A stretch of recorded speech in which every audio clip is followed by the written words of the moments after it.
Hi guys, thank you so much for coming back to watch another one of my videos. If you're new here, my name is Ore or Mary. I'm a pharmacist and I talk all things pharmacy, healthcare, wellness and all of the good stuff. Today I have with me an amazing pharmacist, Bolanle Aina. I'm so excited to have another guest here and just hearing other people's stories about what they're doing that's different from just the conventional retail or hospital pharmacy. So Bolanle, could you please introduce yourself, tell us a bit about yourself, what you do, just anything interesting about yourself.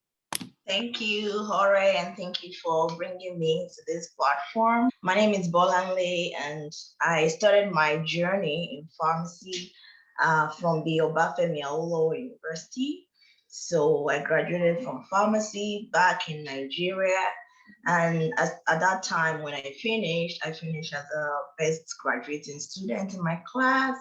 So that gave me opportunity of like looking outward of, outside of Nigeria for my postgraduate studies, right? So I came to Canada to study Master of Science at the University of Manitoba here in Canada. And then I completed my master's. It was good. It was about 2 years. At that point, I started my PVC, but then at that point, I didn't have my license yet. Okay. And in the process of thinking about what should I do, I got an offer to start a PhD as well. I didn't even apply. Just one of the professors just came to me, and then she wanted me to work with her to do more research. So I said, okay, why not? And then I started my PhD, also in pharmacy, but my specialization is in cardiovascular biology. And it was a basic research, like we just do a lot of basic lab experiments. So in the process of doing my PhD, I continued with my PVC, and then I got my pharmacist license. So that gave me opportunity to do some part-time job while I was continuing in the program. During the same time, like for my PhD, I got permanent residence, and then I got married. I started a family. I had 2 boys during that period. Yes, it was a little bit hard, like combining everything together.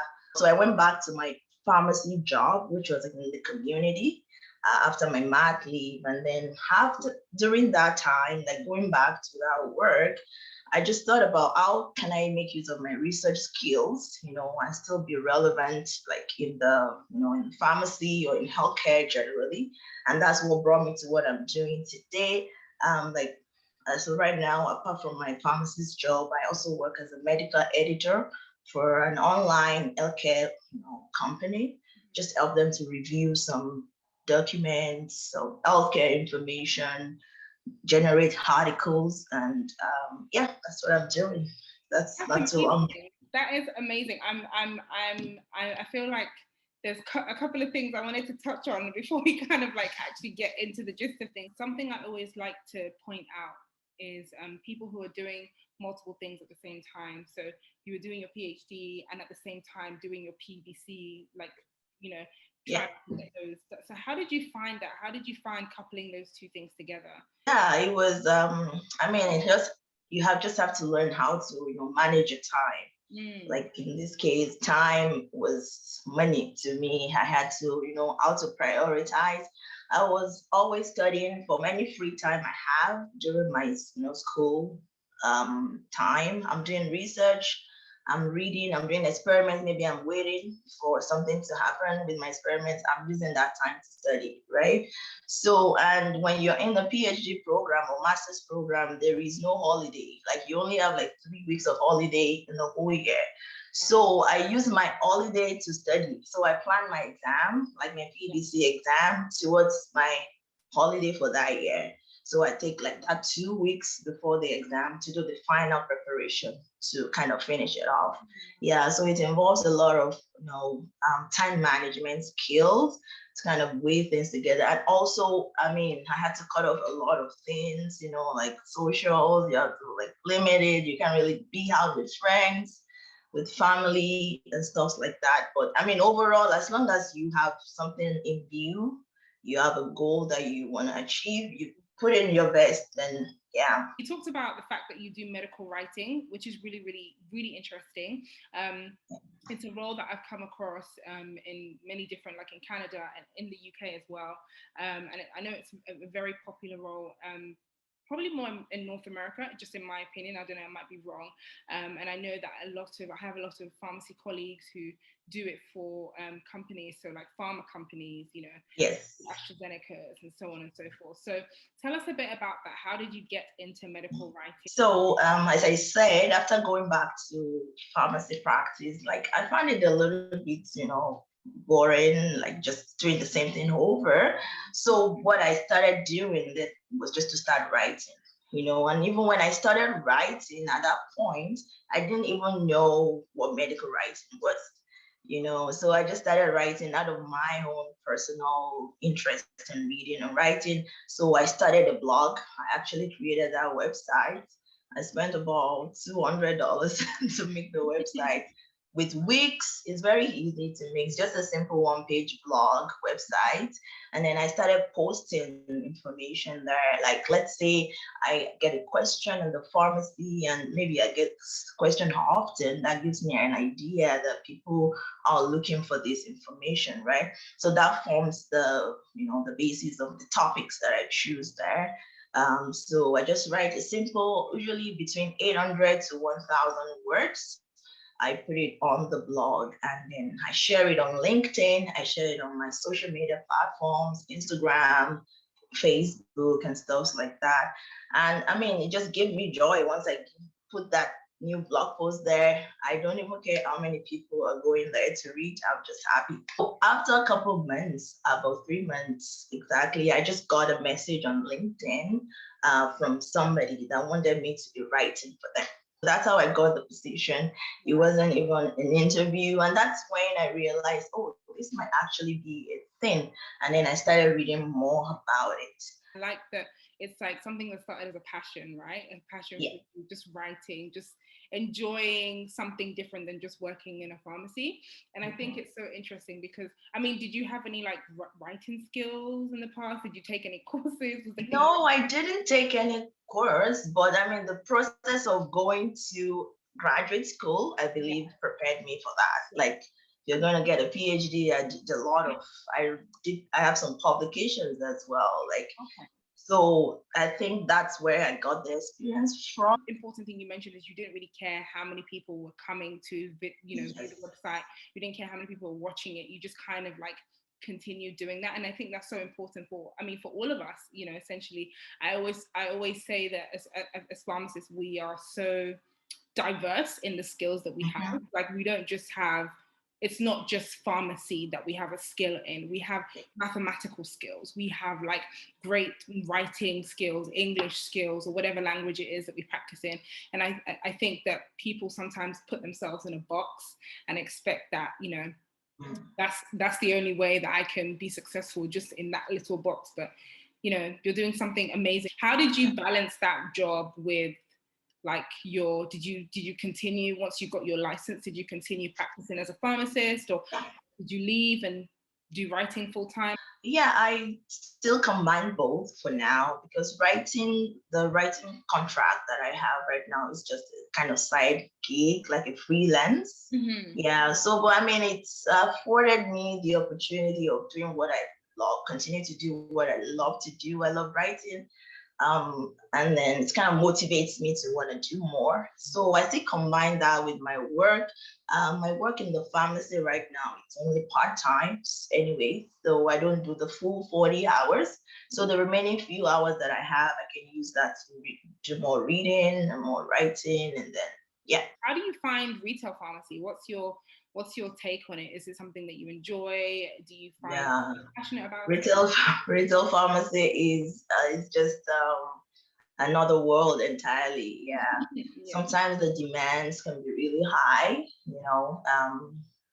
It is very hard. It's very physically draining and tasking. Right. That's why I choose to like work only part-time, because I don't want to spend like all my life behind the counter, right? So I feel more fulfilled even with 4 hours I spend with my writing than whatever hours I spend behind the counter. So I love the fact that you've been able to, I keep going back to this, you've been able to develop that, your passion with writing, and you said that you feel more fulfilled doing that. So it gives you the opportunity to like choose. So you can choose that, okay, I want to spend this many hours with my writing.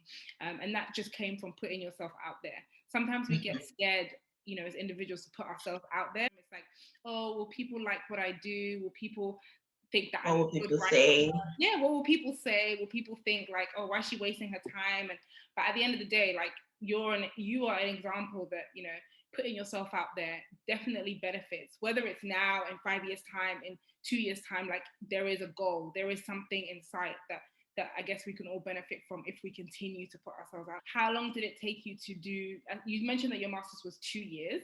How long did it take to do the PhD? The PhD was 5 years. Oh wow. Okay. You've done a undergraduate pharmacy degree, then done a Yes. 2-year master degree, and then a Yes. 5 year. So how did you journey? Because for me, I mean, I'm sure everybody else would say the same. Like doing anything post grad after pharmacy, it's like pharmacy was already so many years and so much work. Like, how did you Yeah. push yourself to keep I going? think for me, it's a little bit different for me because I really loved school. Honestly, I kind of missed being in school because I just love the process of learning, right? I thought about it before starting the PhD, and this is a long-term commitment that I have to be in for the next 5 years. And I'm just like, am I really ready for this? You know, but I'd always wanted it, you know, and I'm just like, okay, I'm gonna do it. Because if I don't do it, and I mean that 5 years will pass anyways, right? And then at the end, and then maybe right now I'll be thinking maybe I should go back to, you know, to do it. For me, it was a very, very enjoyable experience. Like I have no regrets at all at doing it. It was wonderful. But I know, like for some people, you're doing it like school, you may not want to stay that long in school, and you don't really have to. There are other things you can just get a master's degree, and in the process of maybe choosing the master, you want to choose something that you're really passionate about. I think that's what matters most. Yeah. You're touching on so many important points just in regards to like the time will pass anyway. Sometimes we don't want to do things because we're like, oh, it's gonna take me 10 years, it's gonna take me, but you're still going to reach that 10 years anyway. Yes, you know, absolutely. Yeah. Like, oh, in 5 years time, I'm going to be, you know, I don't know, 36, 37, 35. Mm-hmm. But either way, you're still going to be 36, right? So it's still going to be, yeah. So let's talk a bit more about medical writing. And for you, obviously, you didn't have to do like an application interview process. But what is the process for pharmacists who might be looking into going into that field? Are there opportunities for pharmacists within medical writing? How do pharmacists prepare themselves to even start to apply for those jobs? And also, how do they, you know, attract employers? So if anyone is interested in medical writing, first of all, you need to start writing, because nobody's gonna hire somebody that, like, if I don't know what you've written before, then they're not gonna hire you. So you need to start writing, and that's what one of the things we talk about. It's, you know, having a portfolio. So for me, in my case, my website was a portfolio for me, because my blog, right? So people can go there, they can see the kind of writing that I do, and if they like it, then they can. So you need to start writing one way or the other. I believe LinkedIn is a very good tool which we can exploit. But just writing there, even YouTube, if you don't want to start a blog, I say YouTube, LinkedIn. LinkedIn has a platform, they call it articles, where apart from the regular posting where you can publish things, there is also Medium. Some people also write on Medium. If you write very well enough, you can even get paid by Medium, right? So you need to put your writing out there, and then you can either do two things. You can either wait for people to like see it and come to you. Alternatively, you can also do active prospecting or pitching, where you send out emails. You have to find out where would you like your articles to be published, and then contact those people and then get them to accept your pitch. You can propose a topic that you want to write about and stuff like that. Another thing that I found helpful is an association. It's called the American Medical Writers Association, AMWA. So if you join, I joined that. After discovering this field, I joined that association, and I meet a lot of other people on that in that association. They have a forum, they have question and answers. Like they also have a certification program, which maybe later I will be looking into. Yeah, so if you get certification from Hanwha, that would be very good on your resume. On there, some people also ask, oh, I'm looking for a writer. Maybe somebody has a bigger project and they're looking for someone to help them. Yeah. So you can do kind of an apprenticeship with that person, help them, and that way you can get trained. So that's a very, very good association to join. But in terms of medical writing, it is actually a broad terminology that covers different types of writing. I'll talk about 3 major subcategories based on the target audience. Okay. So like for me, the kind of writing I do is just layman, lay audience. So it's targeted to the population, to the general population. So the kind of language that I'll use in that writing will be, different. The second type, so that one is usually called health writing or health content writing. And then after that one, you have the medical education. So if you are writing and you're targeted the healthcare professionals like the pharmacists, like the doctors. So you think about your CEUs, when you do your CEUs, some people actually develop those programs. So you could be that person that would develop those educational programs. And then lastly is the regulatory writing. Regulatory writing is the most complicated one because there you're writing to the regulatory authorities like Health Canada, like FDA. So you're talking about the new drugs that is being, that's about to be approved to enter the market. So that's very, very technical one, and it's probably the hardest one to get into. In that role, you will be working for pharmaceutical companies, or you'll be working for CROs, like contract research organizations, which usually like get contracts from the pharma companies as well. Wow. So many different avenues, different areas. I had no idea that there were 3 arms of that. I would say that I see medical writing kind of sitting under the digital, maybe digital arm of healthcare in general, because I know that there's a lot of things are going digital now. So even things like most publications are online, most articles are written in like kind of like email newsletters and things like that. People don't do many like handwritten or physical copies of articles. So within like the digital kind of like setting, aside from medical writing, are there other opportunities for pharmacists? Is there something that you've come across? Because I noticed that looking through your LinkedIn, I understand that obviously you have that medical writing and all those things, but there's also an aspect of like digital healthcare there as well. So what role does pharmacy play in that, especially now in 2021? Things have changed so much. Where do you see pharmacy going? Is there a place for pharmacy in this whole digitalization of our world, our generation? Easiest place for pharmacy to even start is with pharmacy, right? So when I think about how can we use digital technologies to improve our pharmacy services, right? For example, during the COVID, the pandemic has taught us that so many things can be done online, right? Like during the pandemic, almost everything else was closed. Even the doctors' clinics were closed. But the pharmacy, like, because we're still traditional mostly, right? We were hoping, and we had influx of people into the pharmacy. Sometimes the doctors will send a fax to us about a medical requisition lab test. So they're gonna send it to us, and then we'll be the one to give it to the patient to go and do a lab test. So we became like, just the only thing that was left there.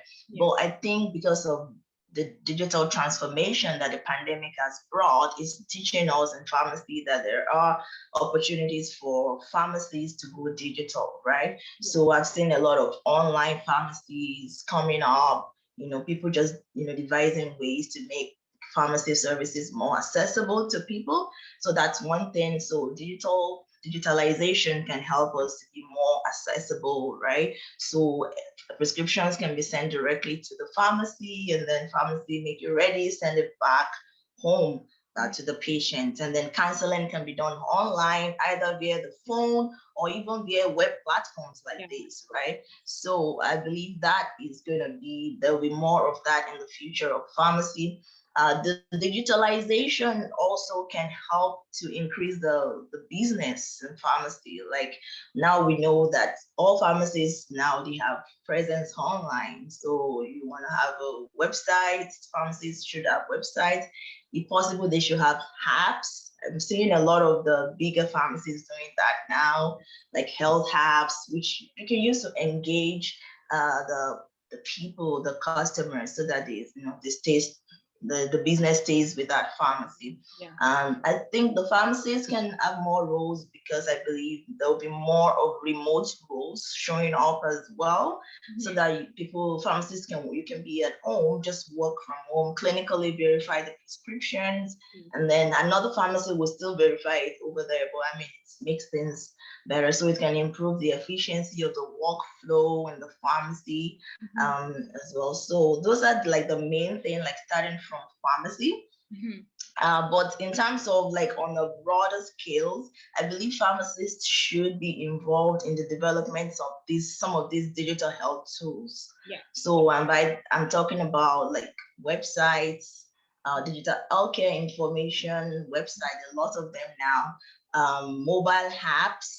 A lot of people are developing, and the problem right now is, somebody that knows how to code or they know how to design apps, they're gonna design these programs, but they still need an input from an healthcare professional, right? They want to know, sometimes they even need inputs from the patients themselves to see how user-friendly it is, how easy it is to use and stuff like that. So I believe pharmacists can have a role to play in the development and building of these digital health tools.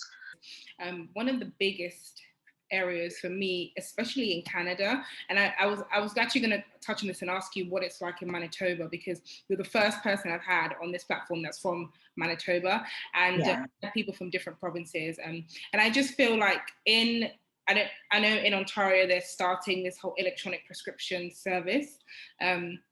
So instead of patients having faxed prescriptions or having handwritten prescriptions are now coming through an electronic system directly from the GP surgery or from the doctor's office to the pharmacy, which again, for me is, I'm thankful that Canada is starting this pathway.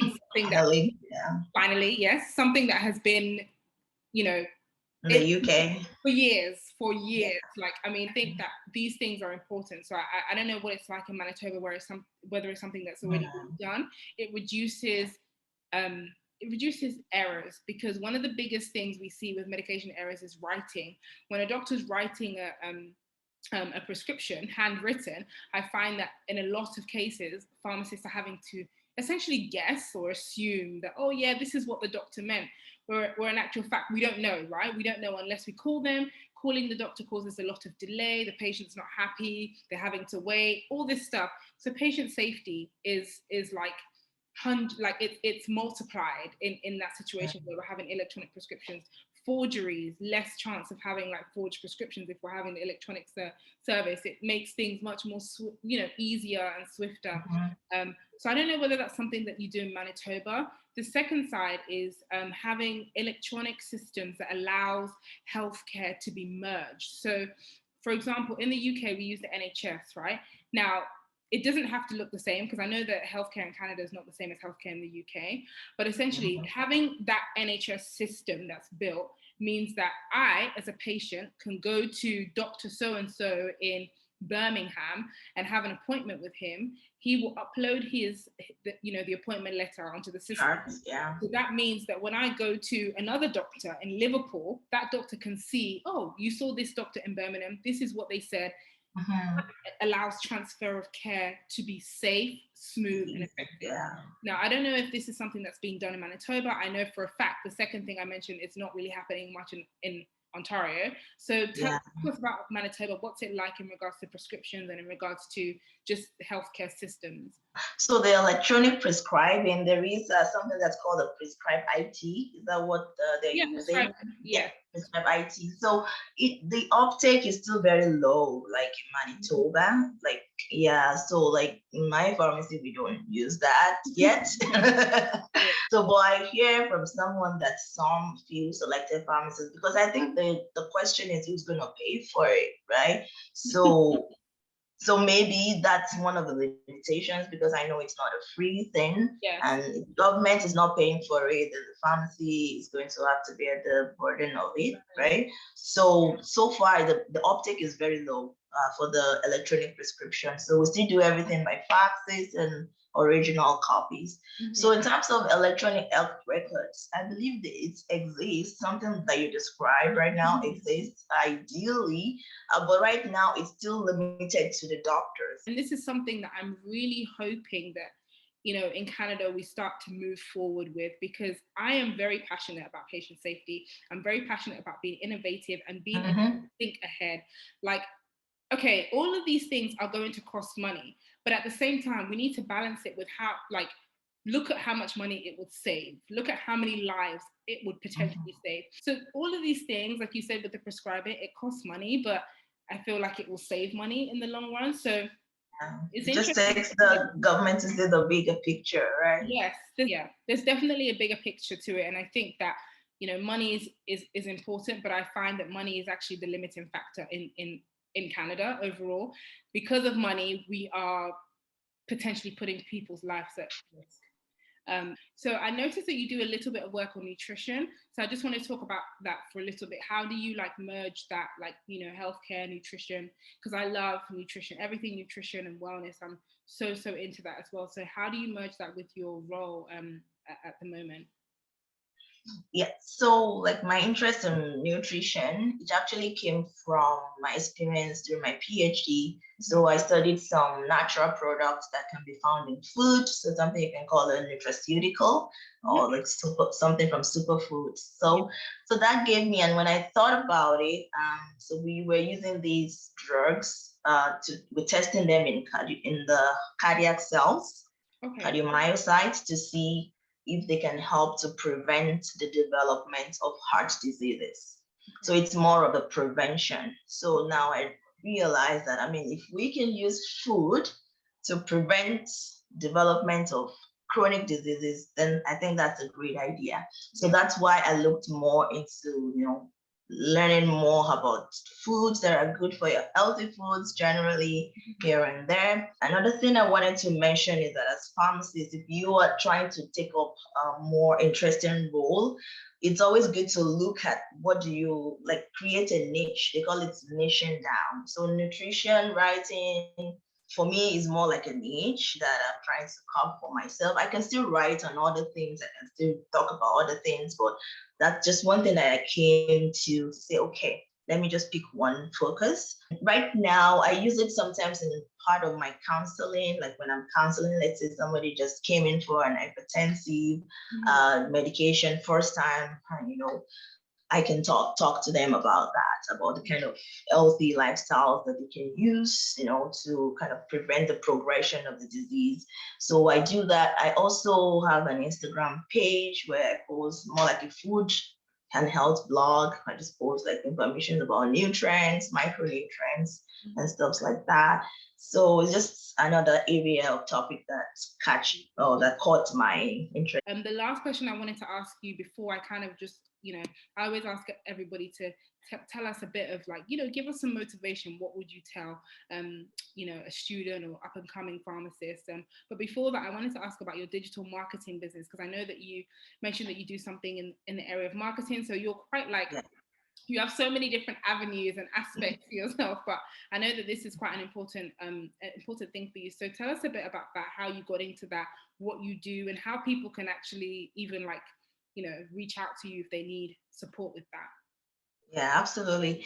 So my digital marketing business, I mean, I came across this business also in the bid of, just getting to know more about what's happening in the digital world, in the digital space, right? So it is a digital marketing business where you basically all you do is to run ads, you advertise for the company, and then from there you can earn some extra income. So right now I'm just doing it part-time, also on the side whenever I have time. But there are people that go into it even on the full-time basis as well. So basically all you need is an internet, your phone, and maybe a laptop as well. You don't anyone can do it. It's like people that are not even in tech, you don't need to be tech savvy or anything, because there is a training that's very standard, easy to follow training. Yeah. So the easy way, like if you want to know more about it, you can register on my website at www.bolajohnson.com. And there you're gonna get more information. There's several. We always do like webinars every Tuesdays and Thursdays, information session, and you can just check it out, see maybe something you can just, it doesn't cost anything. It's a business that you can take with you to your vacation, to your holiday. If you decide to go to another province, you can move your office, like you have an office in your house, right? Yeah, so it's very, very interesting. And for me, like one of the things that I even learned is that some of the skills that I've learned on that business, I'm even applying into my writing, to my blogging, to my, because it teaches you a lot. It teaches you a lot of things.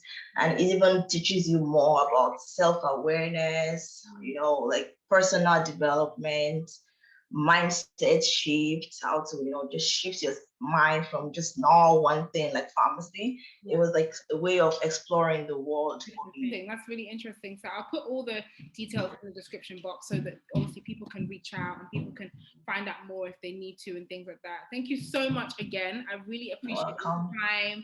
I appreciate your words of wisdom. If there was one thing that you could tell, pharmacists out there or even people just in the healthcare sector, what would you tell them in regards to maybe they're trying to reach their goal, they're trying to get somewhere, or they're in a very chaotic season of their life? Like, what would be your word of advice? So my word of advice is always stay true to yourself.